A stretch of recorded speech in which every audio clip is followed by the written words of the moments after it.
Praise the lord. యేసు శిలువలో పలికిన 7వ మాట, తండ్రి నీ చేతికి నా ఆత్మను అప్పగించుకుంటున్నాను.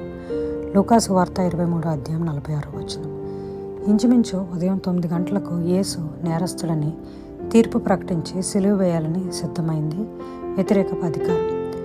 సమాజ బహిష్కరణ చేసి పాళెములో వెలుపట వదకు సిద్ధపరిచారు. శరీరం అంతా గాయాలతో నలగొట్టి మొహాన్ని ఉమ్మివేసి పిడుగుద్దులు గుద్ది దూషించి అవమానించారు. యూదులు రాజుమని తలకు ముళ్ళ కిరీటం పెట్టి అపహసించారు. రక్తం ఏర్లై పారింది. నడినెత్తి మొదలుకొని అరికాల వరకు రక్తమై శరీరం అంతా రక్తంతో నిండి ఉంది.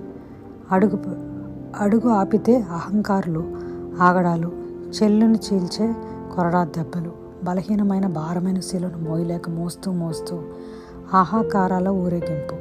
గొల్గొతా కొండకు చేరింది 6 గంటల శిలువ ప్రస్థానం.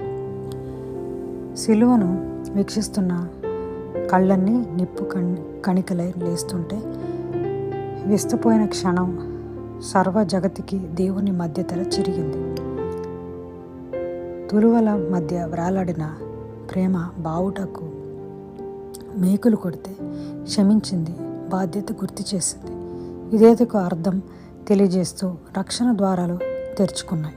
నా శరీరం నీ కొరకేనని, నా రక్తం మీ అందరి కొరకేనని దారిపోసి తన ఆత్మను తండ్రి చేతికి అప్పగించి చివరి వరకు తన ప్రాణాన్ని మన కొరకు అర్పించాడు యేసయ్య. సముద్రమంతా సిరాతో రాసిన వర్ణించలేని ఆ క్రీస్తు ప్రేమ మన ఊహలకే అందనది ఈ శిలువ త్యాగం. మన పాపశాప దోషాలన్నీ ఆయన శిలువ వేస్తే మౌనంగా భరించగలిగింది ఆ అమర ప్రేమ. విలువలేని మన జీవితాలకు విలువైన మన జీవితం శిలువలో అర్పించాడు. వెలపెట్టిన ఆయన ప్రాణం మనకు ఉచితంగా రక్షణిస్తే రక్షింపబడి మన ఆత్మలను యేసయ్యకు అప్పగించుకోవాలనేదే ఆ త్యాగానికి శిలువకు అర్థం.